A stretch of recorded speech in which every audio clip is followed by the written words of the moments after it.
نحمده ونصلي ونسلم على رسوله الكريم اما بعد فاعوذ بالله من الشیطان الرجیم بسم الله الرحمن الرحیم.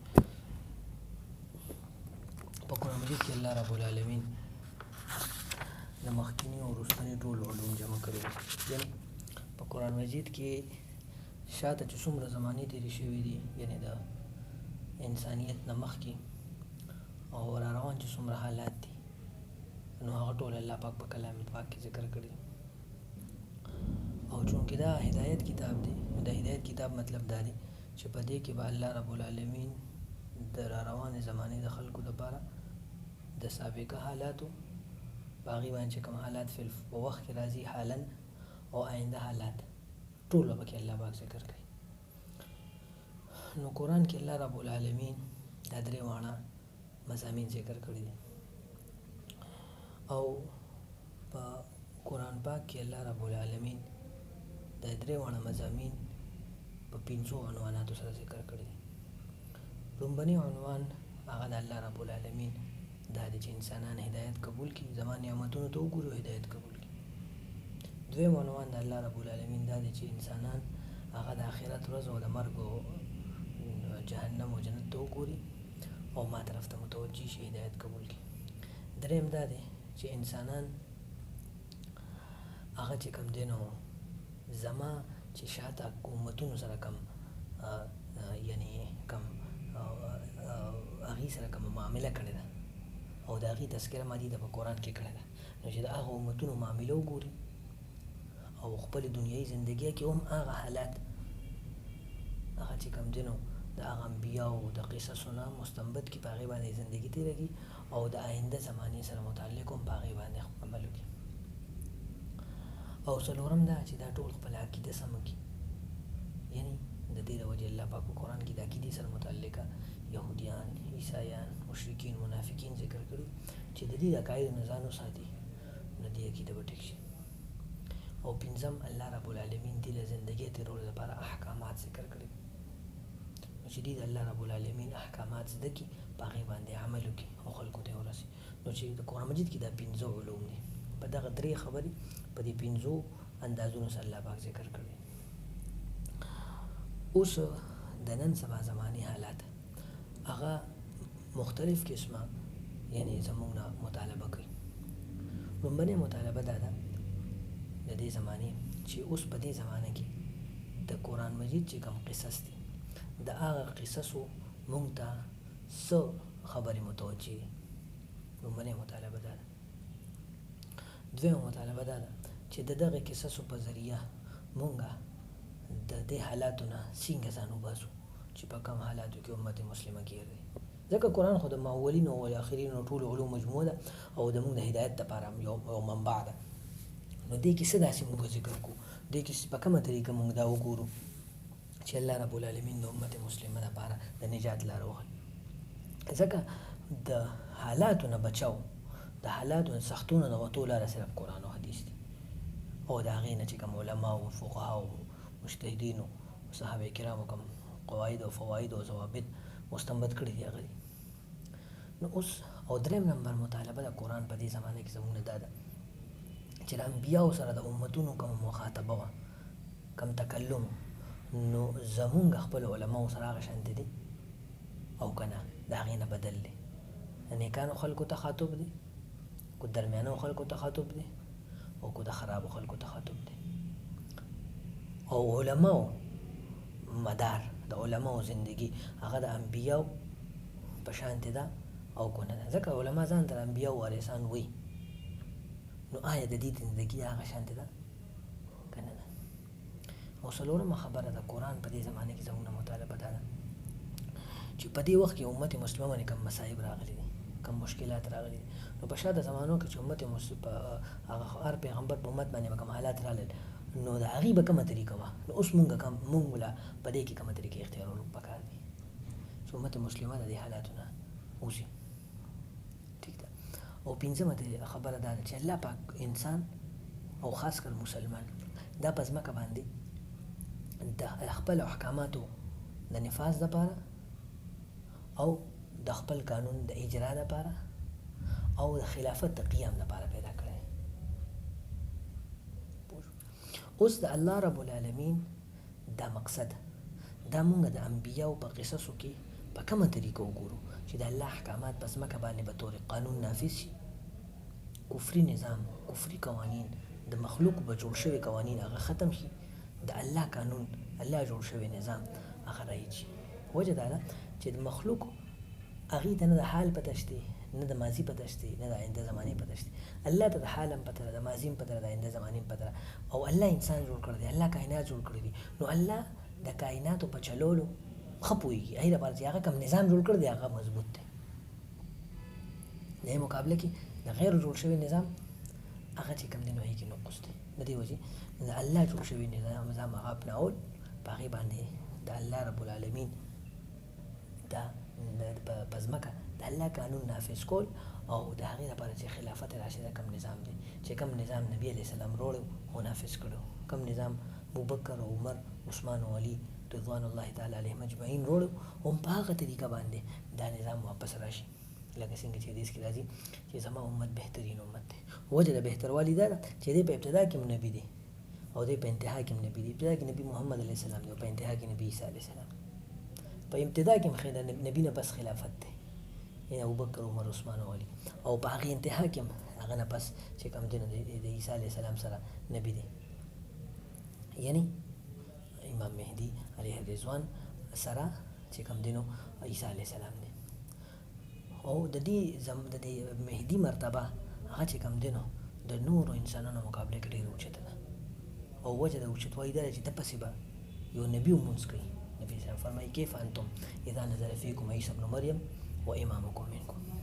اوس چې څنګه قرآن د مخکیني او وروستني ټولو علومو مجموعه ده، نو ضروري خبره ده چې د قرآني قصصو کې به هم د مهدي خبرې موجودي، او د هغې په رڼا کې مونږ څه داسې یعنی مونږ د مهدیت سره متعلق علوم د قرآن مجید کې چې کوم قصص ذکر شوي دي، قرآن مجید کې چې نور کوم علوم ذکر شوي دي، د هغې په رڼا کې او د شریعت په تناظر کې او د خپلو فقهاو او محدثینو ائمه اربعه او د نورو حضراتو اکابرو په رڼا کې مونږ د علوم مستنبط کو، او هغه مونږ چې کوم دی نو زده کو، او د هغې په رڼا کې مونږ عمل وکړو چې الله رب العالمین امت مسلمه هغه مرتبې ته ورسېږي کوم مرتبې لپاره چې الله پیدا کړی دی، یعنی خلافت راشده علی منهج النبوه دوباره په ټوله دنیا کې به طور قانون نافذ شي، او کفري وضعي قوانین هغه چې کوم دی نو د الله رب العالمین په حکم باندې د منځه لاړ شي. نو الله رب العالمین په قرآن مجید کې چې څومره قصص ذکر کړي دي، نو په هغې کې لومړنۍ قصې هغه د حضرت آدم علیه السلام ده، او د آدم علیه السلام کیسې الله رب العالمین په ډېر تفصیل سره په کلام پاک کې ذکر کړی ده. او الله رب العالمین یعنی انسان له چې کوم عظمت ورکړی، نو سوره بقره کې، په سوره ال عمران کې، په سوره مائده کې، په سوره اعراف کې، په سوره اسراء کې، په سوره کهف کې، په سوره مریم کې، په سوره طه کې، په سوره یاسین، مختلفو سورتونو کې الله رب العالمین د آدم علیه السلام چې کوم دی نو قصه ذکر کړې ده، په مختلفو اسلوبونو سره، مختلفو انداز سره الله رب العالمین دا واقعه ذکر کړې ده. او د دې ابتدا الله رب العالمین د قرآن پاک د لومبنې سپارې کړې ده، وإذ قال ربک للملائکة إني جاعل في الأرض خلیفة قالوا أتجعل فيها من يفسد فيها ويسفك الدماء ونحن نسبح بحمدك ونقدس لك قال إني أعلم ما لا تعلمون. او بیا چې کوم دی نو مخکې پکې الله پاک فرمایي چې وإذ قلنا للملائكة اسجدوا لآدم فسجدوا إلا إبليس أبى واستكبر وكان من الكافرين. نو الله رب العالمین په دې کې یعنی په دې واقعه کې چې کومه خبره کړې ده چې وإذ قلنا للملائكة اسجدوا لآدم فسجدوا إلا إبليس أبى واستكبر وكان من الكافرين. اوس په دې کې الله پاک دا وایي چې ما فرشتو ته ووایي اسجدوا لآدم چې تاسو آدم علیه السلام ته سجده وکړئ، فسجدوا نو ټولو سجده وکړه، الا ابلیس علاوه د ابلیس نه، ابلیس سجده ونه کړه. ابا واستکبر هغه انکار وکړو او د الله د حکم قبولولو نه تکبر وکړو، وکانه من الکافرین او دې مخکې نه کافرانو. اوس په دې آیات د دې آیات ابتدا چې کومه د دې واقع ابتدا شوې ده نو هغه د داسې شوې ده چې الله پاک فرمایي وإذ قال ربك للملائکة إني جاعل في الأرض خلیفه. الله پاک فرشتو ته وایي چې زه په ځمکه باندې خپل خلیفه نه جوړم. نو معلومه دا شوه چې د الله رب العالمین د ځمکې د پیدایش مقصد هغه د خلافت قیام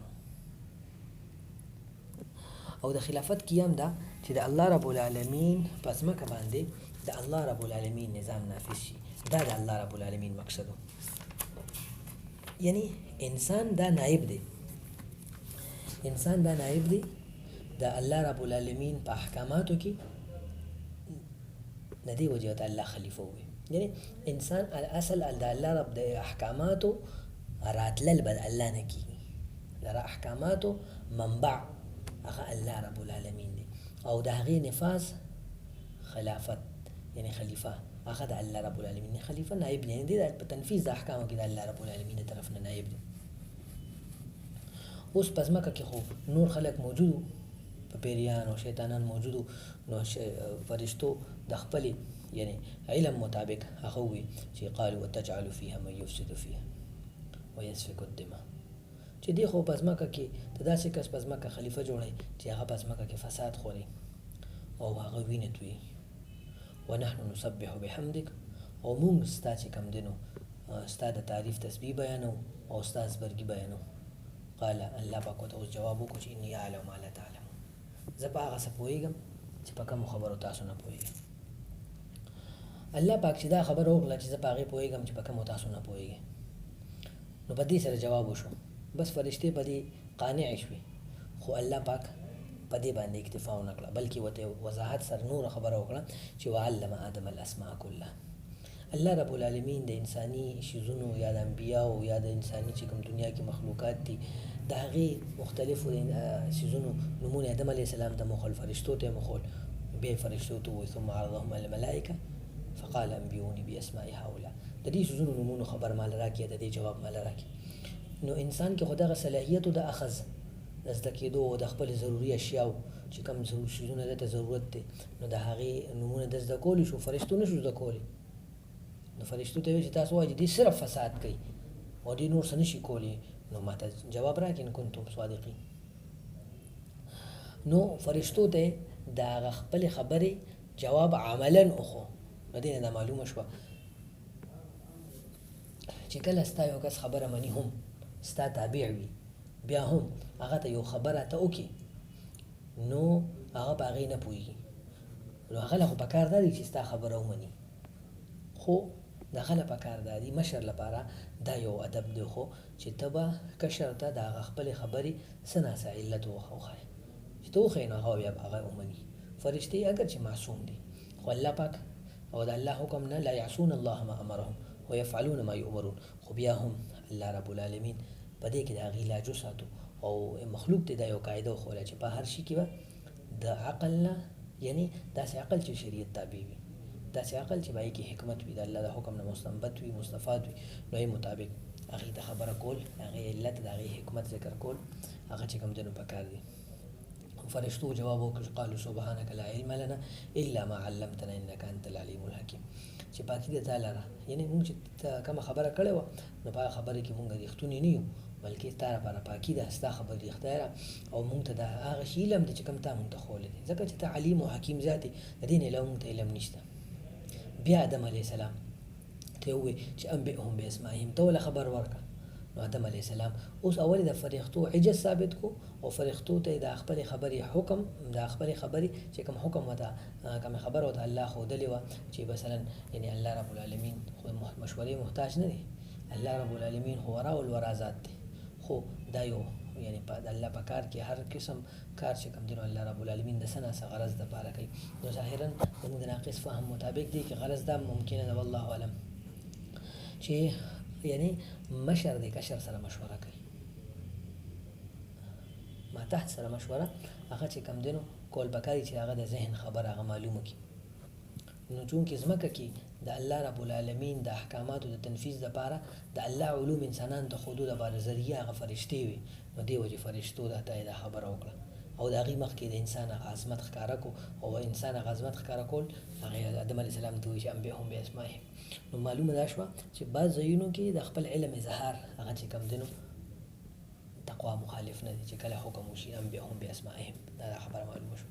فلما انبأهم باسمائهم قال لم اقل لكم اني اعلم غیب السماوات والارض. ما تاسو نه وایي چې ما ته اسمانونو ځمکو غیب پټې خبرې معلومې دي، دا خو فرشتو تر مخکې نه پته وه. خو بیا هم الله رب العالمین یعنی دا خبره هغې ته نور هم ذهن کې راسخه کوله چې آینده لپاره څومره احکامات کېږي دا دې کې به چې یو پیره په خبره باندې انسان پوه شي نو هغه بیا د هغې نه یعنی اعراض نه کوي.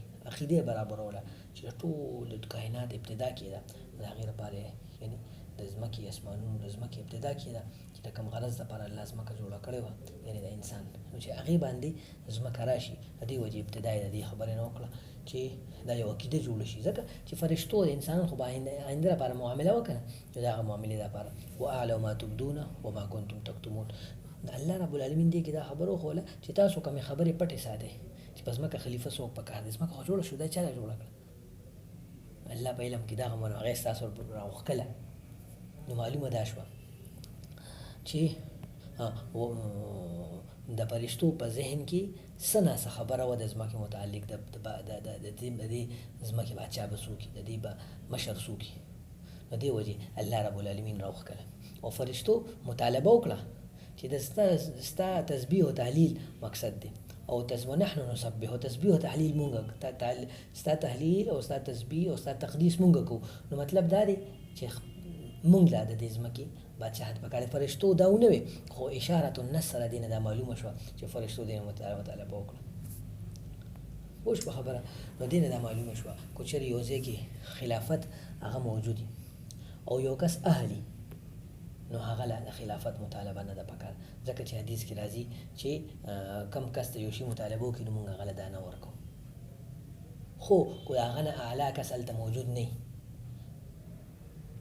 نو بیا مطالبه هغه چې کوم دی نو او هغه کس په هغې نه پوهېږي نو په صریح الفاظ مطالبه پکار ده، لکه یوسف علیه السلام وایي چې انی حفیظ علیم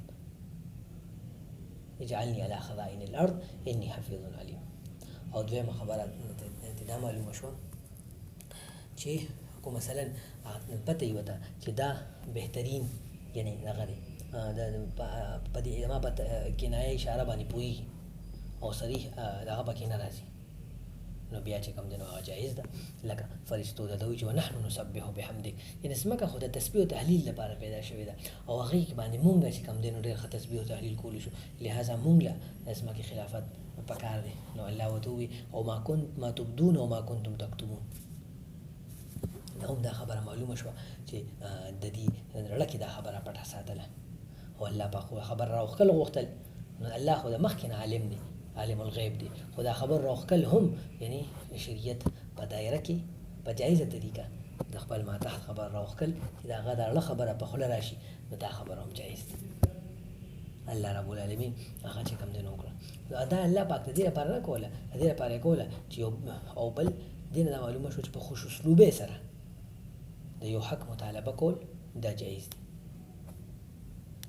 په خوش اسلوبۍ سره د حق مطالبه کول جایز دی او په بد اسلوبۍ سره د مشر انکار دغه سره بې عزتۍ سره یا داسې د هغه حکم تجاوز سره جایز نه دي. لکه ویس قلنا للملائکة اسجدوا لآدم فسجدوا الا ابلیس. اوس الله پاک خو سره مشورې نه ده کړې شیطان سره، پیریانو سره مشوره نه ده کړې او بیا هم دی ټول ته سجده وکړه او د ته سجده ونه کړه، د سجده ونه کړه، تا ولې سجده ونه کړه؟ وی ابا هغه انکار وکړو، مستقیم انکار وکړو چې زه خو دغه نه پیدا شوی، یعنې زه خو د نه اوچت یم، آدم علیه السلام نه زه اوچت یم، آدم علیه السلام نه زما الله بل آیات کې وایي نه چې یعنې کان من الجن،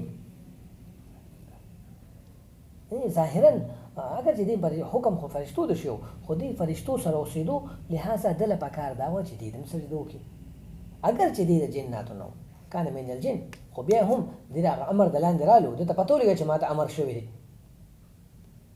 معلومه دا شوه. کو صراحتا یو کس ته پته ولګي چې ما ته امر شوی دی او صراحتا هغه موجودي، نو اگر چې دا نوم نه اغشتل شوی نو هغه پکار دی.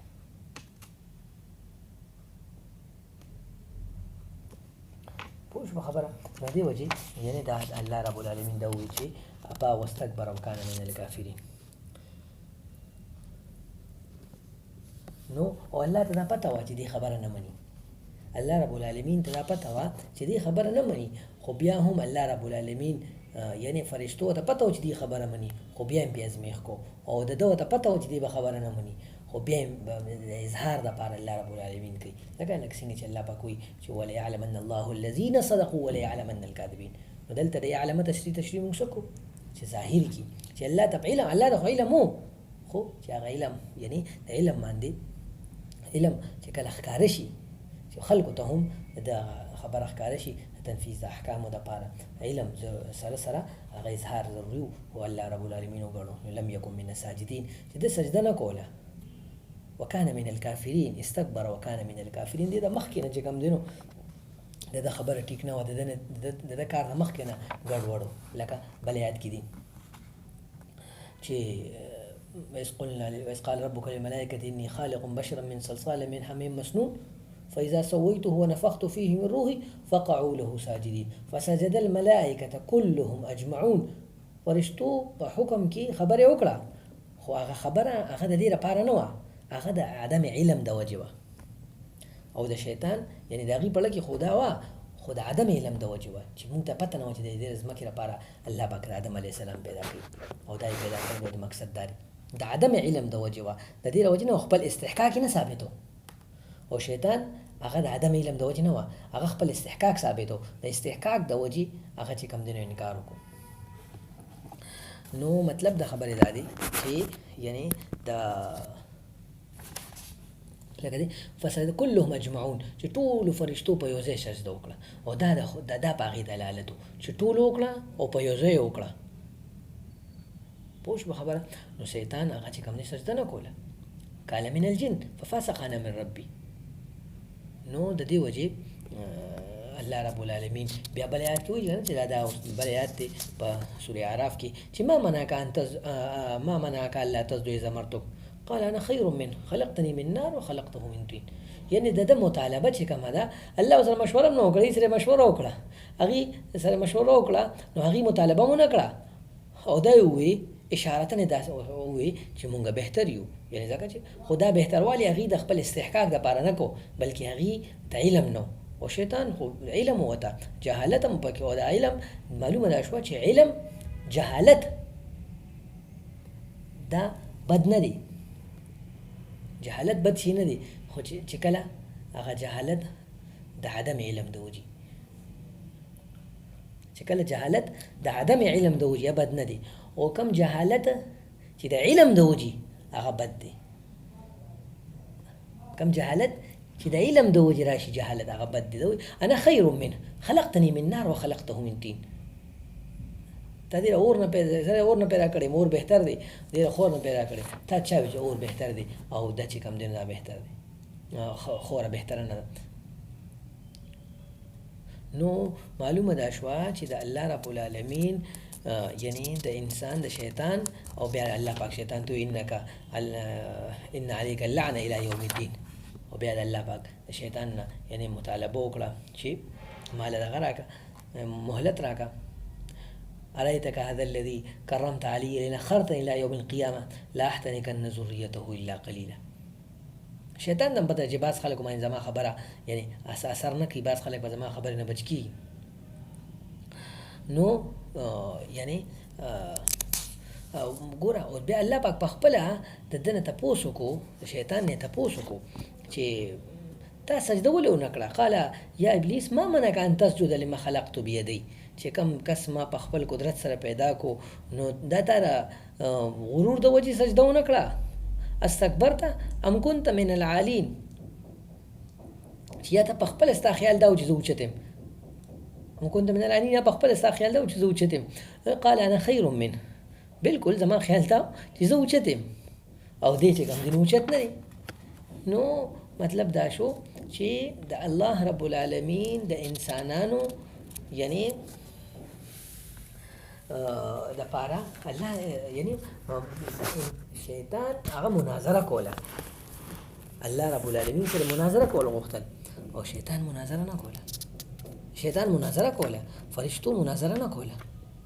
نو د دې نه دا معلومه شوه، دا خبره ته معلومه شوه چې اوس مثلا یو کس خلیفه دی، خلیفه هغه د خلافت د پاره اوس فرشتو کو، مثلا لکه اوس ګوره ابوبکر رضی الله عنه، ابوبکر رضی الله عنه ته هغه اعلم په صحابو کې په دې سیاسي امور باندې هغه ډیر زیات پوهیدو او خلکو ته پته و چې ابوبکر رضی الله عنه بهتر دی او خلکو ته پته و چې ابوبکر رضی الله عنه د دې اهل دی، خو بیا هم تر څو پورې چې هغه نو مقرر شوی،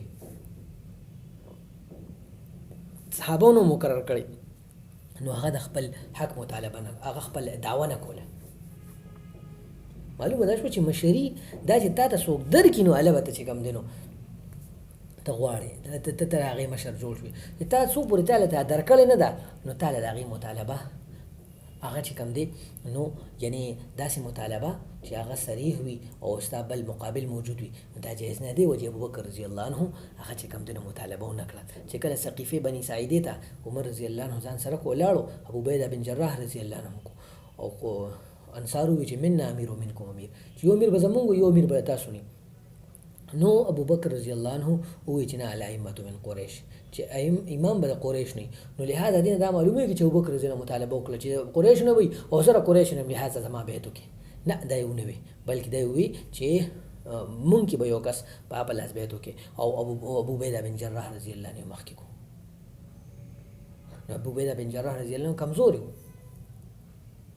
هغه لکه د عمر او د په مقابله کې مرتبه کې د هغه شانتي نه چې کومه مرتبه د ابوبکر او د عمر.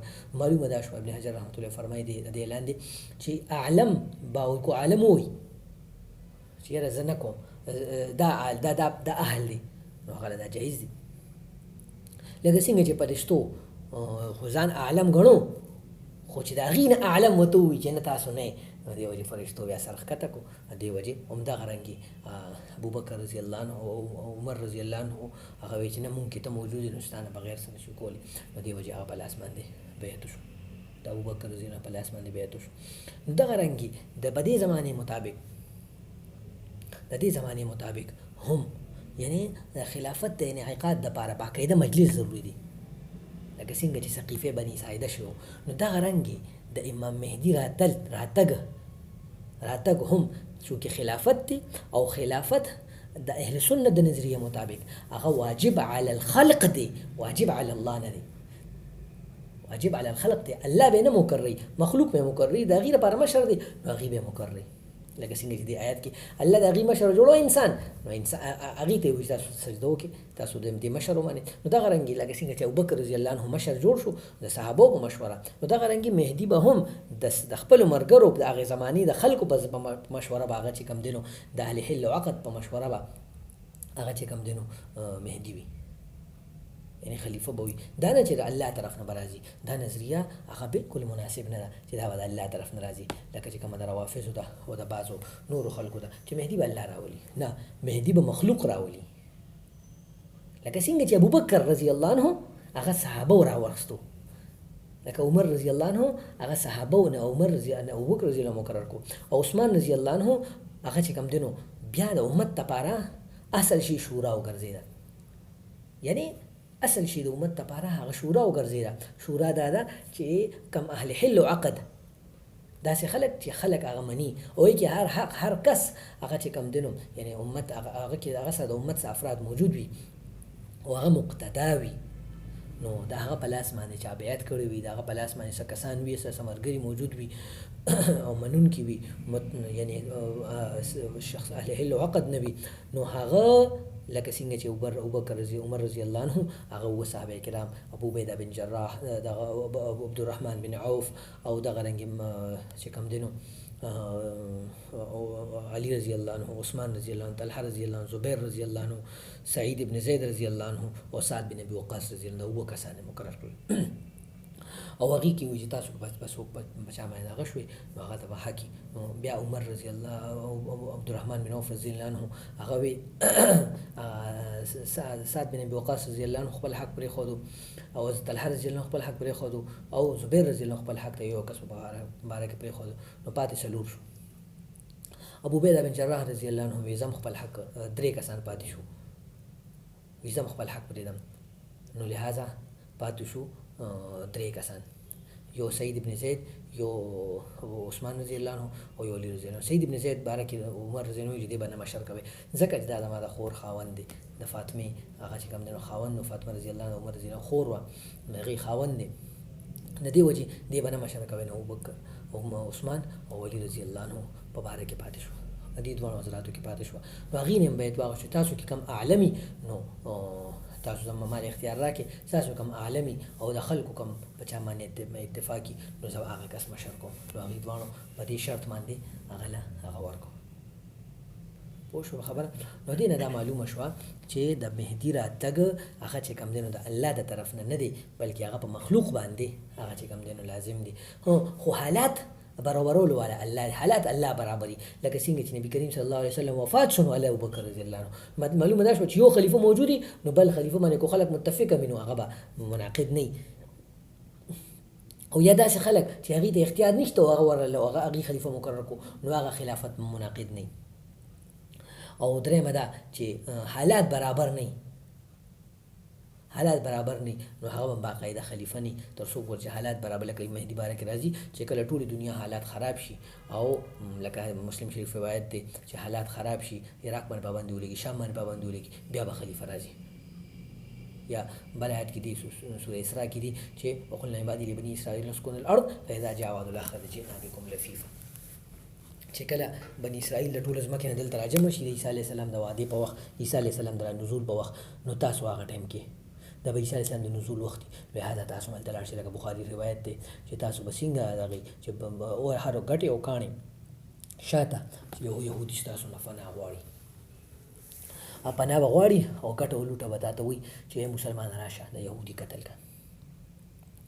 نو معلومه دا شوه چې مسلمانانو ته پاره دغه ټایم کې بیا هغه تک چې کوم دی نو پکار دی او دغه ټایم کې خلافت هغه منعقد کېدل پکار دی. دغه ټایم کې خلاف هغې نه مخکې چې کوم دی نو هغه یعنی مناسب نه دی. پوه شو په خبره؟ یو حکم د دې نه د خلافت سره متعلقه دا پیدا معلوم شو.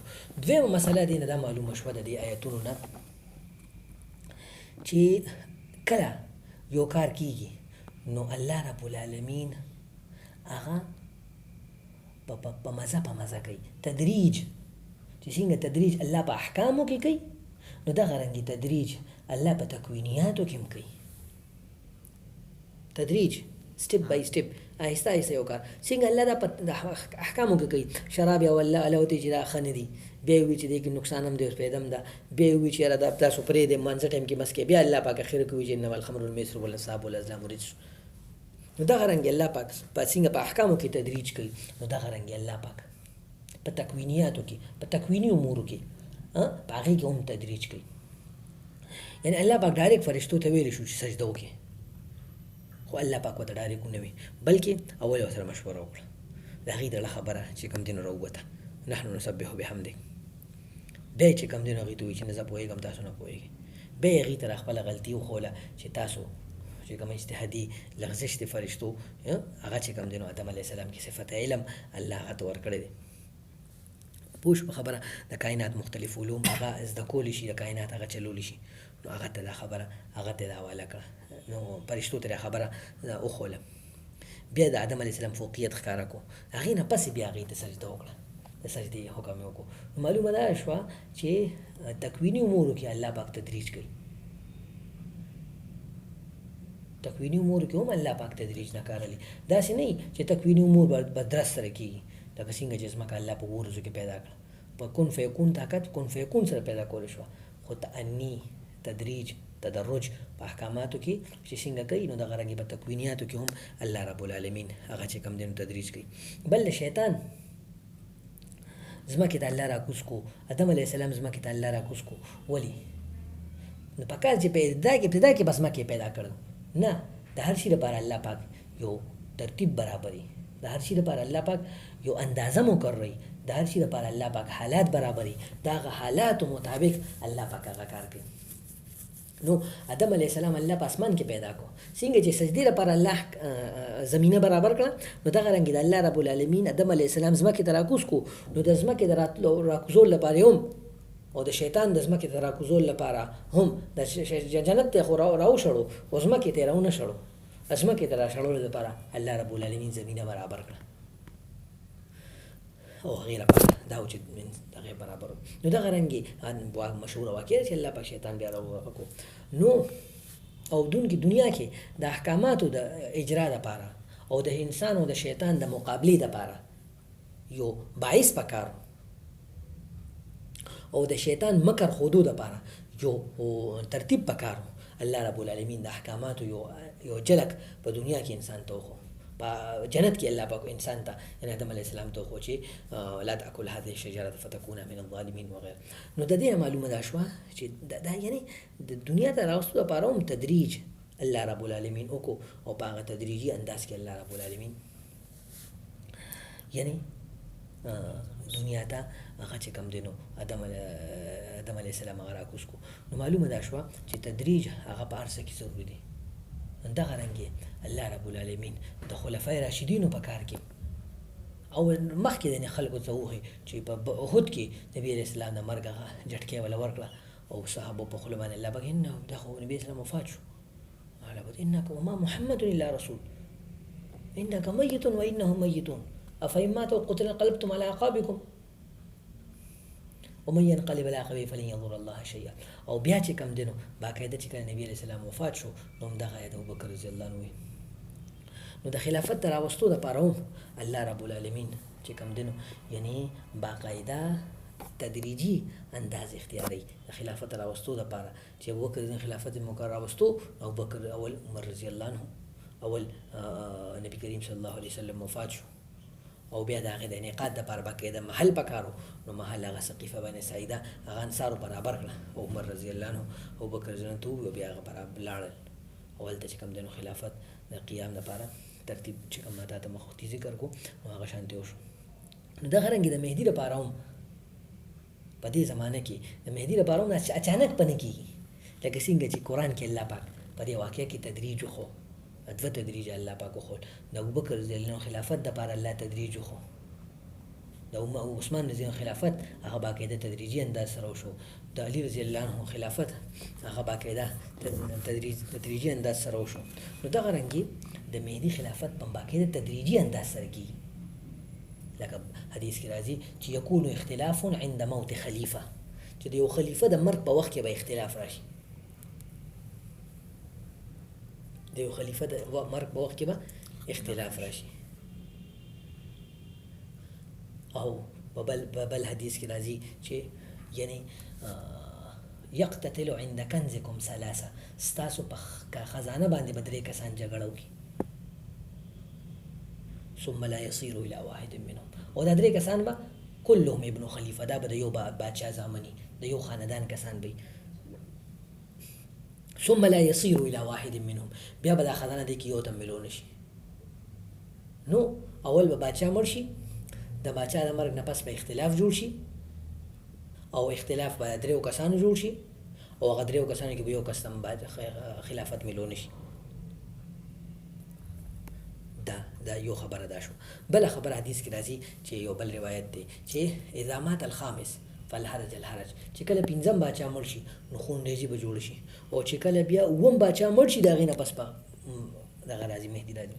او بل یو شیعه روایت کې دي چې من یزمن لی موت عبدالله، څوک چې د عبدالله د مرګ زمان مال راکړي نو ازمن له القائم، زه به هغه له زمان ورکوم چې مهدي رالو.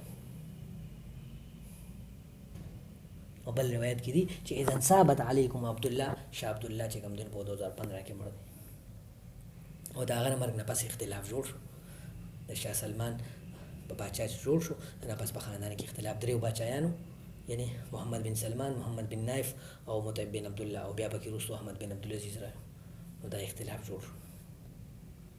نو دا حالات دا و چې مهدي به اچانک راځي، داسې تدریج سره به چې کوم دین د مهدي راتګي.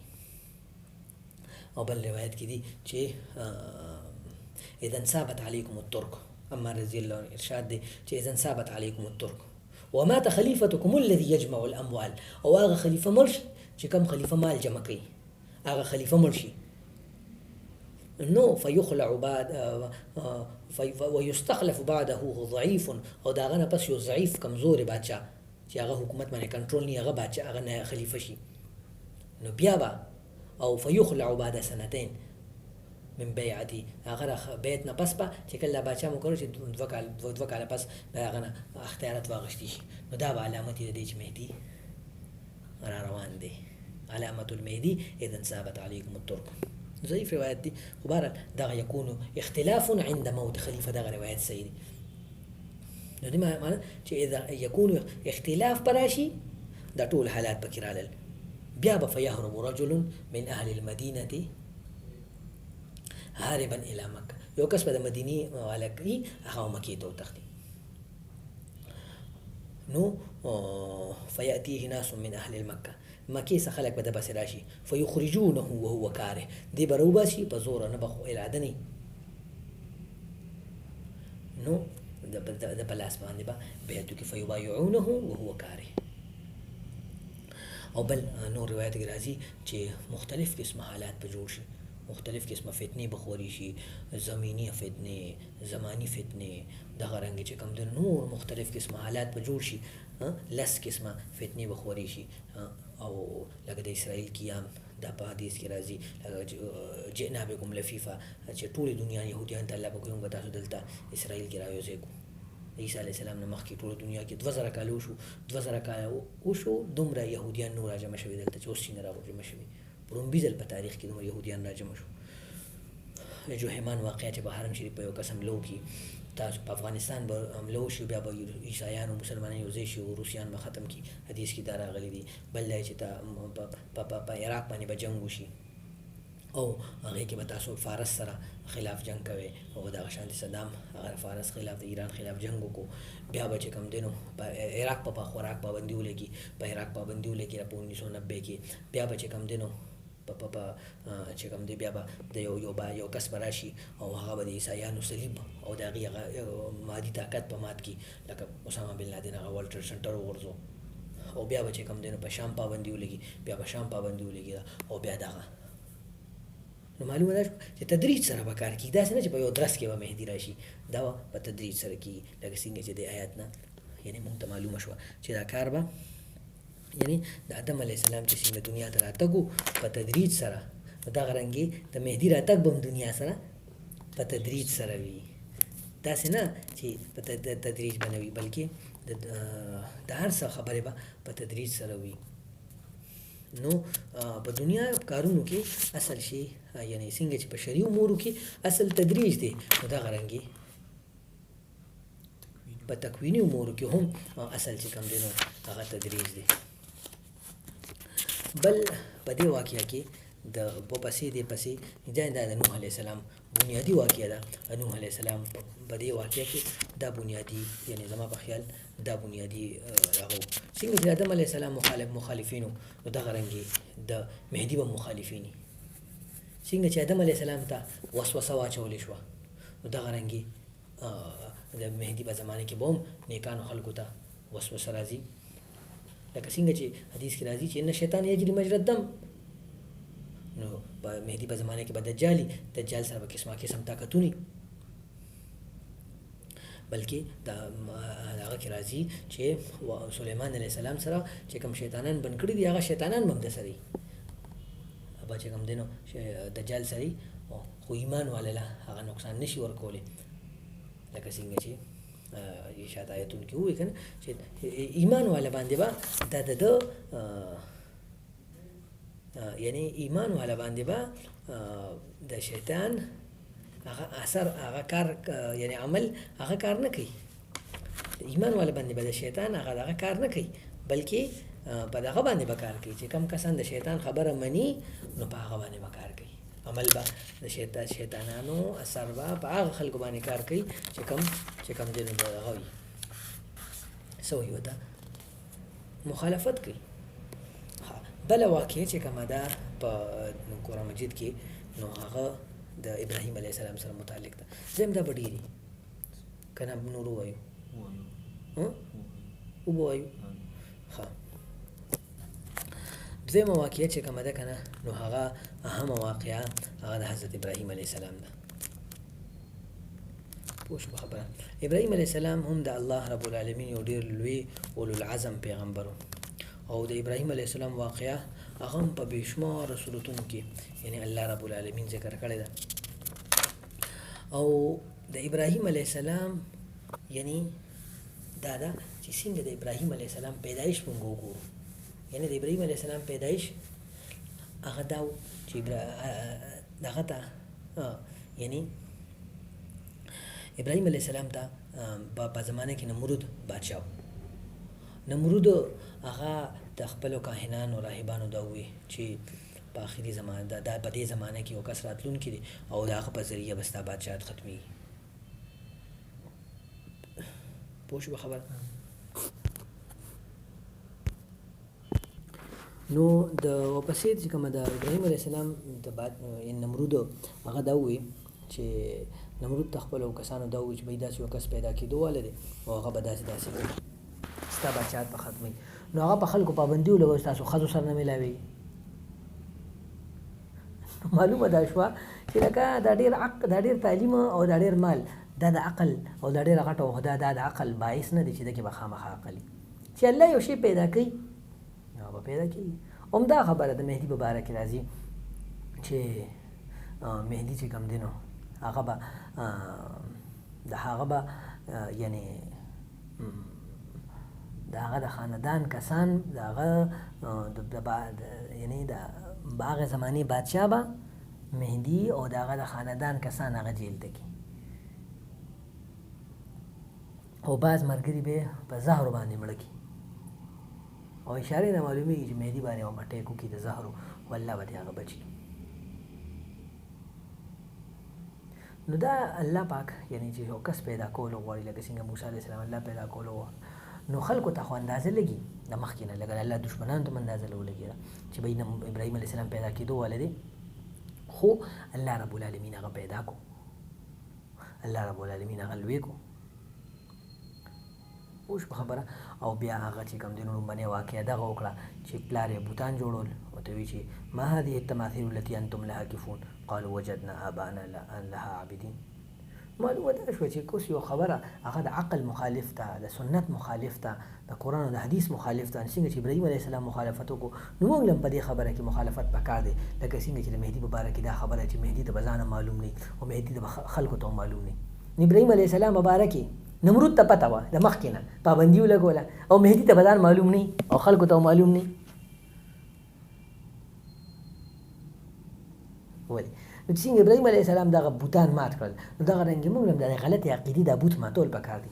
د دې مطلب دا دی چې مهدي ته پته نه وي موږ ته پته نه وي لهذا الله به راوایي نو د یو غلطۍ لپاره بله غلطي مهدي ته پته نه وي خلکو ته پته نه وي نو څوک پې راولي الله به راولي. یو غلطي موږ کړه بله غلطي موږ کړه اصل نه ووتو نه خلکو ته هم پته وي الله ته هم پته وي خلکو ته هم پته وي مهدي ته خپله هم پته وي ټولو خلکو ته پته وي. دې کې څه قباحت دی؟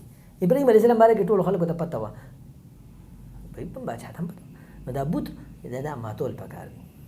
او کو هر قسمه مخالفت شي لکه ابراهیم علیه السلام ته هر قسمه مخالفت شو هغه مخالفت منل او ابراهیم علیه السلام باره کې چې کله بوتان مات کړل او نمرود قالوا سمعنا فتى يذكرهم يقال له ابراهیم چې موږ معلومه چې یو الک دی فتن الک نو دې دا معلومه شوه چې دا خبره کول چې یاره د مهدي کار غټ علما نه کوي لوی خلک نه کوي نو موږ نه کوو ځکه چې د دې لپاره خو لوی علم پکار دی او لوی فهم پکار دی او ډېر لوی چې کوم غټ مشران پکار دي. نو ابراهیم علیه السلام ولې مشر هغه ټایم پیغمبر هم لا نه و هلکو پیغمبري خو نبوت 40 سال نه پس میلاویږي او دغه ټایم کې ابراهیم علیه السلام نه پیغمبر نو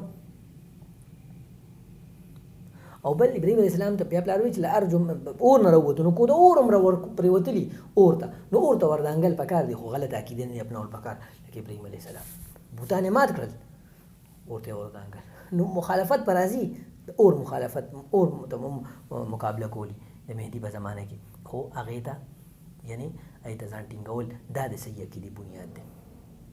او دغه رنګې پلار ورته وایي چې لارجمنک وهجرني ملیه او بیا ابراهیم علیه السلام هجرت وکړو دینه دا معلومه شوه چې یعنی د مهدي لپاره هم هجرت د مهدي خو مکه کې راځي، رکن یمانی مقام ابراهیم کې عبید کیږي، نو دې وجه رکن یمانی او مقام ابراهیم ته تلل دي، لکه څنګه چې ابراهیم علیه السلام هجرت وکړو. او بل حدیث کې راځي چې داسې یعنی دا یو روایتونه ثابتېږي چې داسې یو پیغمبر نشته چې هغه هجرت نه کړي، هر پیغمبر هجرت کړی دی. لہذا د مهدي مرګرو له او مهدي له هجرت په پکاري. او بل خبره ده چې بیا کله ابراهیم علیه السلام یعنی مخالف باندې باوجود الله رب ابراهیم علیه السلام باندې قسمه مصیبتونه قسمه ازمایښتونه راوسته. زوی چې کوم دی نو هغه یعنی اسم بیبي هاجره او د هغې زوی چې کوم دی نو یعنی اسماعیل علیه السلام هغه دشته کې الله په حکم مطابق پاتې شو. نو چې د مهدي طرف نه بیا څه حکم وي نو هغه بیا منل. لکه ډېر خلک به او مهدي مخالفت کې به ډېر خلک مرتد شي. یو صحیح مسلم شریف روایت دی چې یو سلس په مرتد شي، یو سلس په شهیدان شي، یو سلس په چې کوم دی نو هغه غازیان. د دې نه ځان ساتل دا چې کوم دی نو د مخالفت نه ځان وساتي لکه څنګه چې ابراهیم. او بل د دې دویمه خبره ده چې الله پاک یعنی دغه ته ووایي ابراهیم علیه السلام ته چې مونږ ورځو لوط علیه السلام باندې حمله کوو. لوط علیه السلام قوم باندې دوی وایي چې لوط علیه السلام قوم باندې ولې حمله کوئ؟ هلته خو لوط علیه السلام قوم باندې حمله مه کوئ. الله بقول إن إبراهيم لحليم أواه منيب. إبراهيم عليه السلام حليم وبردبارو. يعني إبراهيم عليه السلام هغه چې کوم دینو ډېر بردبار سړی و، نرم دله سړی و که نه. نو نرم دله لکه د دې نه زیات نرم دله څوک چې دلته خو حالانکې هغې باره کې فیصله هغه ته وایي چې ابراهیم علیه السلام ته فرشتې وایي چې د باره کې ته موږ سره خبره مه کوه. هغه ورته ښه وایي هلته خو د ابراهیم هلته خو لوط علیه السلام دی. ورته قال ان فيها لوطه قالوا نحن هاتي مونږ پوهېږو مونږ ته پته لوط دی هغه مونږ بچ کوو الا امراته. نو دغه رنګې مطلب دا چې جایز سفارش د جایزو خلکو دپاره جایز سفارش جایز دی. د جایزو خلکو دپاره سفارش دپاره مسول دي. هر چا سفارش نه دی کول، دا هغه کس سفارش کولی چې هغه د سفارش اهلي او سفارش قبلول لپاره هم شرایط دي چې هغه کس سفارش قبلولی چې کوم د سفارش اهلي کوم په حق سفارش کیدی شي. لوط علیه السلام کوم باره کې ابراهیم علیه السلام سفارش وکړو ورته چې دې باره کې خبرې مه کوه. ورته لوط علیه السلام موږ ته پته ده ما سفارش اصول ته معلوم شو. او ابراهیم علیه السلام چې کوم بوتان ماتول چې کله ابراهیم علیه السلام چې کوم دینو هغه زمانې چې کوم یعنی خلکو قوم سره مناظره وکړه، بیا چې کوم دینو پلار سره مناظره وکړه او بیا د هغه مناظرې د وجې بیا اور ته پرېوتو که نه.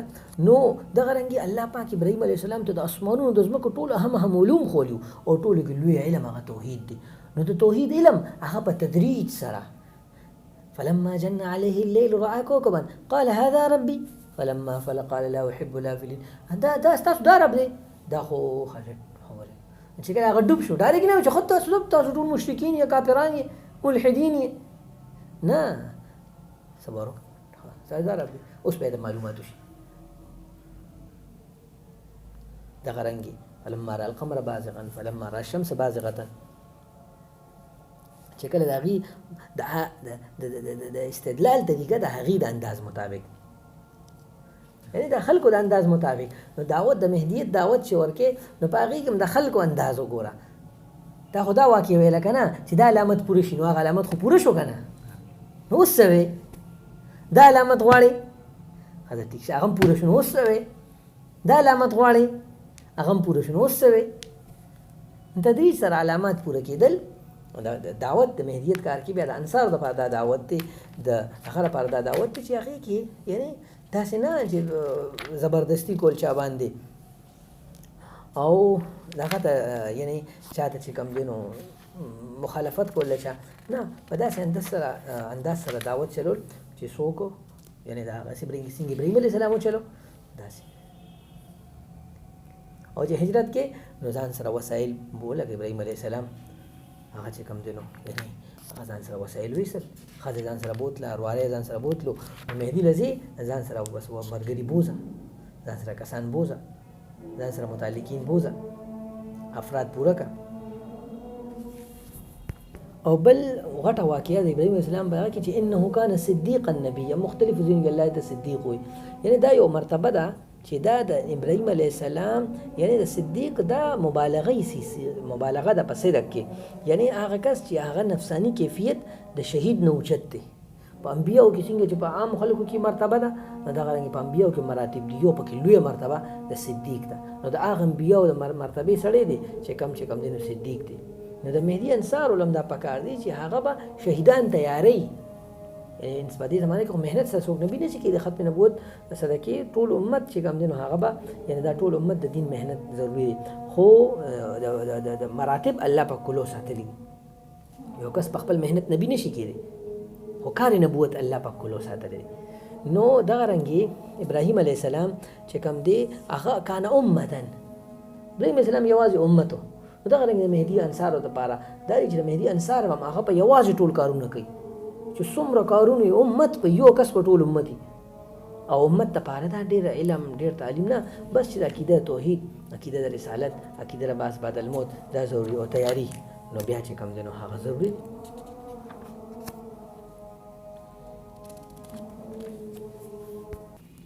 او دغه رنګي الله پاک ابراهیم علیه السلام ته د اسحاق د ابراهیم علیه السلام بیبي ته زیری ورکو فضحكت فبشرناها باسحاق ومن وراء اسحاق يعقوب زیری ورکو دا مخکې نو ته پته و چې به اسحاق ورازي هغه پیغمبر دی او هغه نه پس په یعقوب راځي هغه زوی هغه پیغمبر دی نه مخکې نه پته لګېدو دا څه نقصان نه کوي چې مونږ دا خبره کړې چې د مهدي ته به د مخکې نه پته نه دا هېڅ ټینشن نه جوړوي چې د مخکې نه پته ولګېده نو دا خو به چې کوم دی نقصان نه دا نقصان نه کوي او د مهدي دا د اسماعیل علیه السلام د نسل نه دی د ابراهیم علیه السلام د نسل نه دی او د کعبې تولیت الله رب العالمین اسماعیل علیه السلام له ورکړو او د اسماعیل علیه السلام په نسل کې تر د 1923 پورې بیا د نبی علیه السلام په نسل کې د ابراهیم نبی علیه السلام په نسل کې بیا حسن رضی الله په نسل کې د 1923 پورې بیا چې کوم دی دا نسل در نسل روانو تر دې چې 1923 کې بیا یعنی شریف حسین چې کوم مکی گورنر هغه غداری وکړه نو دا د مسلمانانو نه لاړو او اوس علي سعود سره دی نو دا د شرعا دا د اهل بیتو حق دی ځکه چې اسماعیل علیه السلام دا آباد کړی دی د اسماعیل علیه السلام د اولادو دا حق دی او بیا د قریشو حق دی په قریشو کې بیا د کم دینو د بنو هاشم حق دی په بنو هاشم کې بیا چې کم دینو د علویینو حق دی په علویینو کې بیا چې کم دینو دا د فاطمیینو حق دی او په فاطمیینو کې بیا د حسنی او ساداتو حق دی او دا حق به په آخري زمانه کې الله رب العالمین امام مهدي له ورکوي د اسماعیل علیه السلام الله رب العالمین راوستل چې دلته راوستو دې کې دا چې الله به دا ځای ته قیامته پورې د اسماعیل علیه السلام په نسل کې اوچ نیچ پکې راغلی دی خو الله رب العالمین بیا یعنی همیشه دا بنو اسماعیل سره پاتې کړی دی نو د مهدي د تحریک مقصد دا چې دا بنو اسماعیل دا حق بنو اسماعیل ته ملو شي ځکه حدیث کې راځي چې زما د اهل بیتو مثال په آخري زمانه کې په شان د سفینې نوح دی څوک چې د کشتۍ ته وختل نوح علیه السلام کشتۍ ته هغه بچ شو دغه رنګې څوک د اهل بیتو امام مهدي کشتۍ ته وختل نو هغه بچ شو او نور ټول خلک په چې کوم مختلف قسم ازمیښتونو پریشانو مصیبتونو کې نو دا ضروري خبره ده چې دا خبره هغه چې کوم دی نو یاد شي صحیح ده